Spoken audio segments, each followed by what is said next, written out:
অবশ্যই মানসিকভাবে খুব একটা ভালো নাই এবং তবে আছি, হ্যাঁ, আমি ঢাকায় আছি, বাংলাদেশে আছি, পরিবার নিয়ে আছি। সার্বিকভাবে আমার যে ভয়টা কাজ করছিল যে আমার স্ট্যাটাসের কারণে বা আমার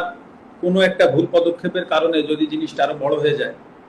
তখন সেটা সামাল দেওয়ার আমার ক্ষমতা আছে কি। সবাই যখন চেয়েছিল যে আমি কথা বলি, তখন যৌক্তিকভাবে কোটা সংস্কার হবে সেটা বা কোটা সংস্কার হতে যাচ্ছে এটা পরিষ্কারভাবে বোঝা যাচ্ছিল, বা আমার কাছে মনে হচ্ছিল যে কোটা সংস্কার হয়তো বা হবে। কিন্তু তারপরে যে ঘটনাগুলো ঘটতে থাকলো, তখন আসলে এমন একটা পরিস্থিতি হলো যে যখন সবাই চাচ্ছে যে আমি একটি স্ট্যাটাস দিই বা আমি পাশে থাকি, তো তখন আসলে পরিবেশটা এমন জায়গায় গিয়েছে যে আমার কাছে মনে হচ্ছিল যে আমি যদি এখন একটা স্ট্যাটাস দিই বা আমি যদি যে কোনো কিছু লিখি, তো সেইটা